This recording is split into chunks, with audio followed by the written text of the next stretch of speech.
Chile vive una situación que no es normal, pero tristemente se ha normalizado.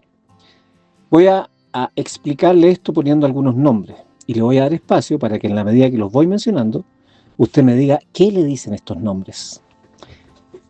Vamos, don Luis Hermosilla, Leonarda Villalobos, Ángela Vivanco, Antonio Ulloa, Sergio Muñoz, Daniel y Ariel Sauer, Julio Ponce Lerú, por dar algunos nombres.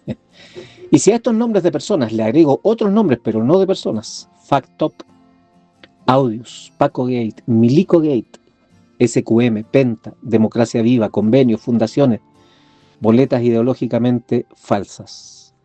¿Ya tiene una idea de qué hablamos? Yo creo que sí. Efectivamente, hablamos de corrupción y delito.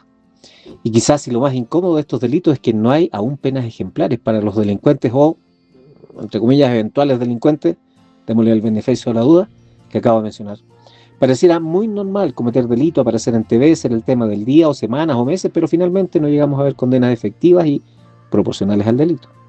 Lo curioso de la situación es que permanentemente se esgrimen frases como las instituciones funcionan, la justicia opera, se habla de transparencia, de probidad, de seguridad, pero ya es normal ver casos de robos y corrupción. Esto se hizo parte de la vida cotidiana. ¿Se acuerda del caso Audios? El destape de relaciones entre abogados influyentes, jueces, ministros de corte y redes de poder que parecían moverse a las sombras, detrás del sistema judicial chileno. La señora Ángela Vivanco, la recuerda, suspendida por cobrar para otorgar un fallo. El juez Antonio Ulloa, destituido por notable abandono de deberes. El ex director de la PDI, formalizado por filtración de información reservada y usos de dinero reservados. Y, mientras tanto, siguen apareciendo conversaciones, chat y antecedentes. La sensación pública es devastadora. Ya no solamente se sospecha de la política, ahora también se sospecha de quienes debían impartir justicia. En tanto, Chile, el poder legislativo sigue intentando convencerse que las leyes van solucionando los problemas. Bueno, para nuestra amargura eso no está ni cerca de ser realidad. Le pongo un ejemplo. ¿Se acuerda de la ley Emilia? Una ley nacida desde el dolor brutal de la muerte de una niña, Emilia Silva, a manos de un conductor en estado de ebriedad. El país entero habló, endurecer penas, cárcel efectiva, terminar con la impunidad para quienes conducen borrachos y matan personas. Y sí, las leyes se aprobaron, pero los accidentes continúan, las muertes continúan, los conductores ebrios continúan apareciendo, las tragedias continúan repitiéndose. Así entonces cabe preguntarse, ¿las leyes pueden cambiar al ser humano?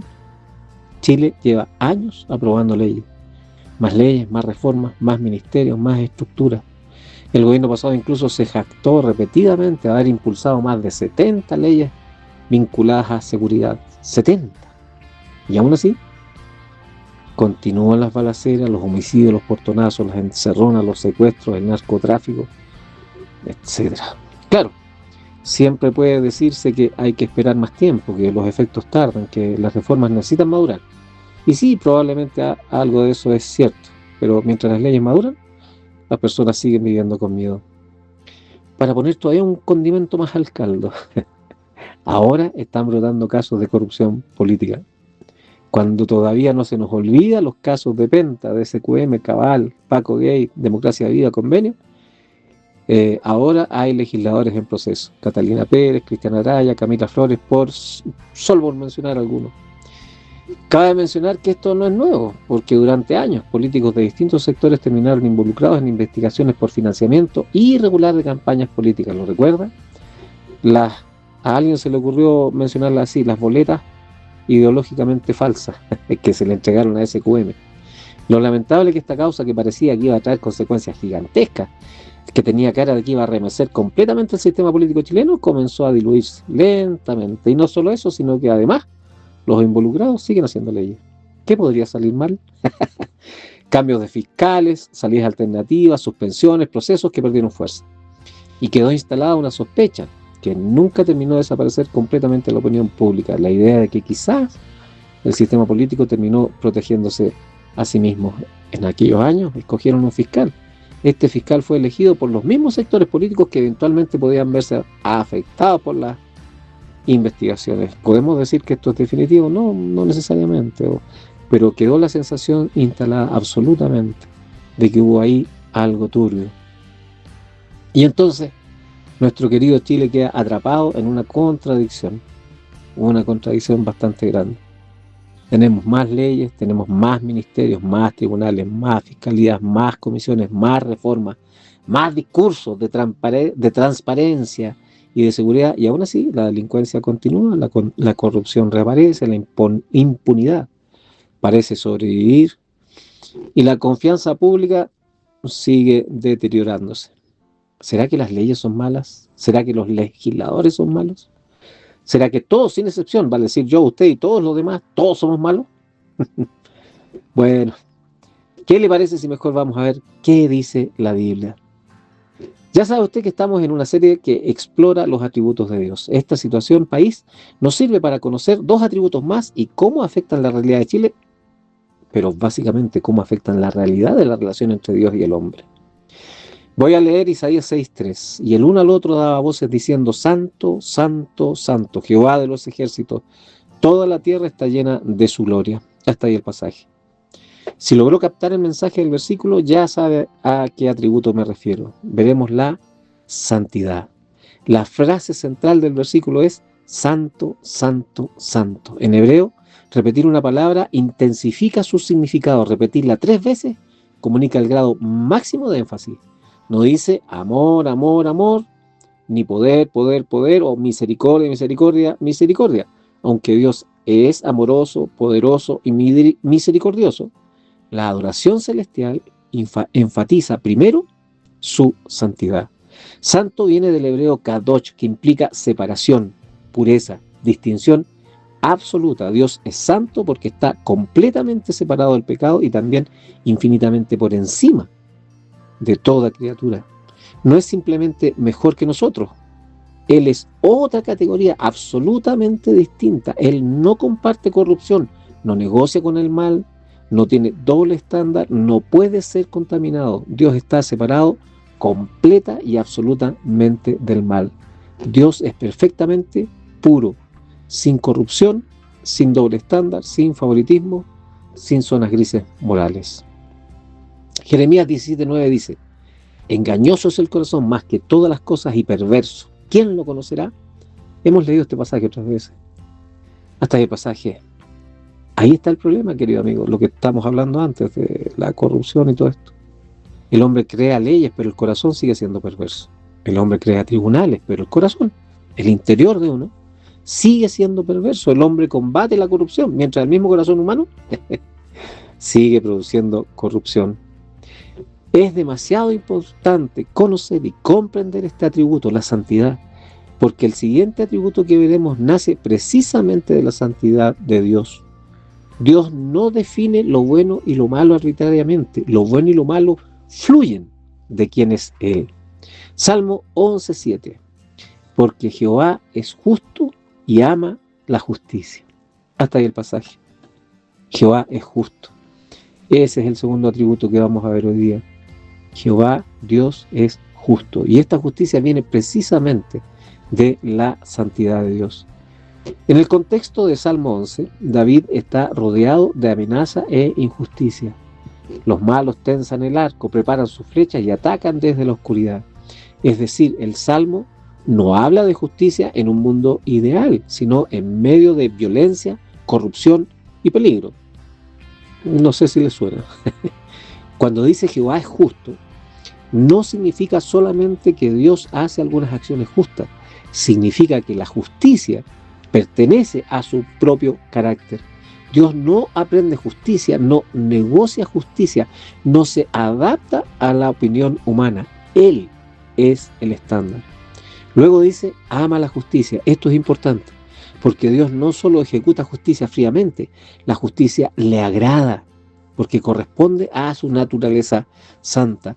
Dios ama lo recto, lo verdadero, lo limpio, lo moralmente correcto. Por eso Dios no puede mirar el mal con indiferencia. El homicidio, la corrupción, la mentira, el abuso, la impunidad, la opresión y la violencia no son simples fallas sociales delante de Él. Son rebeliones morales contra el Dios justo. No se crea que esto que está ocurriendo va a pasar a la historia sin pena ni gloria. para Dios, estas no son fallas. No es que la sociedad esté fallando. Esta es una rebelión moral contra el Dios justo. Desde la santidad de Dios nace, por decirlo de alguna manera, la justicia de Dios.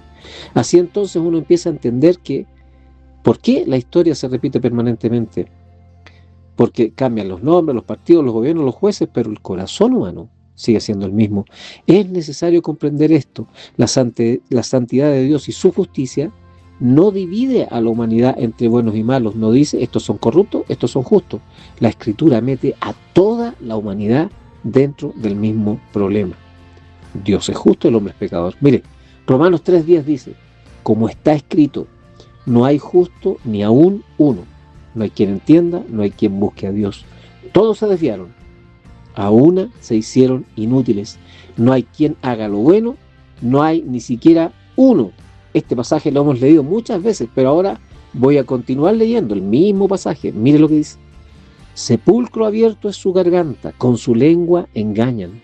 Veneno de áspides hay debajo de sus labios. Su boca está llena de maldición y de amargura. Sus pies se apresuran para derramar sangre. Quebranto y desventura hay en sus caminos, y no conocieron camino de paz. No hay temor de Dios delante de sus ojos. Hasta ahí el pasaje. Un pasaje muy duro, pero a la vez es extremadamente claro en dónde Dios nos define, cómo Dios nos define, cómo Dios define al ser humano. A usted y a mí, querido amigo, no hay justo ni aún uno. Todos se desviaron, veneno hay en su lengua, la boca llena de maldición y amargura, sin temor de Dios. De verdad, nuestro santo y justo Dios no se guardó nada en este pasaje. Eso significa que el problema no es solamente Hermosilla o Vivanco, o no es solamente los políticos o los delincuentes. El problema que el hombre tiene es universal, porque el pecado afecta a toda la raza humana. Deuteronomio 32:4 dice, Él es la roca cuya obra es perfecta, porque todos sus caminos son rectitud, Dios de verdad y sin ninguna iniquidad en Él. Hasta ahí el pasaje. Este es uno de los textos más claros sobre la justicia de Dios. Él es la roca significa estabilidad, inmutabilidad, no cambia según las circunstancias ni según la conducta del hombre, cuya obra es perfecta. Los actos de Dios, de justicia o de gracia o de misericordia, cualquier acto de Dios es simplemente perfecto. A los seres humanos no siempre se nos hace fácil comprender sus decisiones, sin embargo podemos confiar total y plenamente en que todos sus actos están enmarcados en la perfección que solo Dios puede tener. Finalmente el versículo dice, es justo y recto. Es un resumen que ratifica todo lo ya dicho. La justicia en Dios, la justicia no es una regla externa que Dios obedece. La justicia pertenece a su propio carácter. Aquí aparece una diferencia gigantesca entre la justicia humana y la justicia de Dios. La justicia humana puede corromperse, aunque no lo crea. Puede venderse, manipularse, politizarse, equivocarse, pero la justicia de Dios no. Dios no recibe sobornos, no negocia verdad, no acomoda sentencias, no protege redes de poder, no tiene operadores políticos. Y eso, mi querido amigo, genera pero un problemazo al ser humano. Un problema grande, grande, grande. Si Dios es santo, si Dios no comulga ni convive, no acepta el pecado, pero además es justo, no obedeciendo una idea externa, sino que su carácter es de justicia perfecta, significa, ponga atención, que Dios no pasará por alto el pecado. Dios no permanecerá indiferente a sus pecados y los míos, querido amigo. Mire, 2 Corintios 5:21 dice, al que no conoció pecado, por nosotros lo hizo pecado para que nosotros fuésemos hechos justicia de Dios en él. Hasta ahí el pasaje. Este es un versículo maravilloso, pero horrendo a la vez. Voy a tratar de explicarlo. Maravilloso y horrendo. Quédese con esa idea. Voy a repetir el versículo. Al que no conoció pecado, por nosotros lo hizo pecado para que nosotros fuésemos hechos justicia de Dios en él. Es un versículo que llena de esperanza y a la vez hay una espantosa amenaza implícita. Ponga atención, querido amigo. Nuestro santo Dios en este pasaje presenta la solución a su justicia. Todos somos pecadores, por lo tanto, todos estamos condenados al lago de fuego por la eternidad. Muchas veces lo hemos conversado en este programa y se lo he recordado y se lo he explicado varias veces. En esa realidad cruda, Dios hace un acto de justicia. Jesús, quien es Dios, fue hecho pecado. Jesús es tan santo como Dios, 3 veces santo. Vivió en medio nuestro, pero nunca pecó. Por supuesto, Él sabe lo que es pecado, pero no pecó. Nunca experimentó lo que es caer en pecado. Sin embargo, por la limitante del ser humano de ser un pecador condenado, Dios convirtió a Jesús en pecado. Jesús en la cruz recibió la ira de Dios. Dicho de otra forma, Dios juzgó y castigó el pecado del ser humano, derramando en 1000 pedazos la vida de Jesús. Recuerde que no solo fue crucificado, también fue abofeteado, su espalda fue desgarrada a latigazos y también fue avergonzado y burlado en la cruz. Hasta ahí está lo mejor del pasaje, lo que Dios hizo en favor del hombre. Cargar en Jesús los pecados suyos, los míos. Ahora veamos lo que está implícito en este pasaje y que es la peor parte del versículo. Millones de personas en el mundo viven sus días inconscientes de esta verdad bíblica. Dios es santo y justo. Esos mismos millones hablan del de arriba, de encomendarse a Él todos los días, de hacer buenas obras en nombre de Él. Millones tienen su propia concepción de Dios y generalmente lo asocian solo a amor, a misericordia y la cosa linda, a la vida bella. Algunos cargan una cruz bendecida por un sacerdote, otros se tatúan una cruz, en fin, pero viven en la más total, ponga atención a esta palabra, voluntaria. Viven en la más total y voluntaria. Eso es importante que lo tengan en cuenta. Voluntaria ignorancia, que dentro de los atributos de Dios está junto al amor, junto a la misericordia, la santidad y la justicia. Es voluntario porque tenemos mucha información, tenemos Biblias de todos los tipos, podemos ir a la Biblia y conocer todos los atributos de Dios, que es lo que estamos haciendo ahora. Pero la gente escoge no hacerlo. Bueno, sigamos. En torno a estos dos atributos, Dios no dejará pasar por alto los pecados. Sus pecados, mi amigo. Dios hará un acto de justicia, condenando por la eternidad en el lago de fuego a todos estos millones de personas. Romanos 2:5. Pero por tu dureza y por tu corazón no arrepentido, atesoras para ti mismo ira para el día de la ira y de la revelación del justo juicio de Dios. Hasta ahí el pasaje. Este pasaje está en el marco de la reprensión que Dios está haciendo a las personas que juzgan a otros y no se dan cuenta que ellos hacen lo mismo. Por ejemplo, ¿alguna vez viste a un cristiano, un evangélico hacer algo malo y dijiste, para ser como él prefiero no ser evangélico o no ser cristiano? ¿O ves ladrones como nuestros parlamentarios o las personas, o también ladrones estos que hacen robos violentos y dices, para ti mismo, para tu dentro, dices, bueno, por lo menos yo soy honesto? O juzgas a los que se reúnen en una iglesia y los consideras hipócritas que se golpean el pecho. Bueno, este versículo es para ti y para todo aquel que no tiene a Jesús como Señor y Salvador. Teniendo en cuenta la justicia de Dios, la santidad de Dios, el pasaje dice que cada día atesoras ira para el día de la ira. Querido amigo, por favor te ruego considerar esto, aunque no te guste escucharlo. Viene el día de la ira de Dios. Como Dios es justo, no va a pasar por alto el pecado, y a la luz de la Biblia, eres un pecador que está acumulando ira para ese día. Si no te arrepientes, si insistes en rechazar el regalo de Dios, a saber, el sacrificio de Jesús en la cruz, si no quieres aceptar que Jesús fue hecho pecado para que tú seas justificado, recibirás el castigo. Jesús ya recibió la ira de Dios en tu lugar, en la cruz. No sigas rechazándolo. Si Él ya pagó, ¿por qué insistir querer pagar tú? Por tu dureza y tu corazón no arrepentido, recibirás la ira de Dios.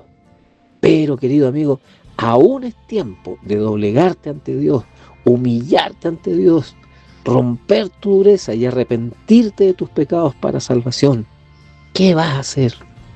¿Qué vas a hacer con Jesús? Que Dios te bendiga.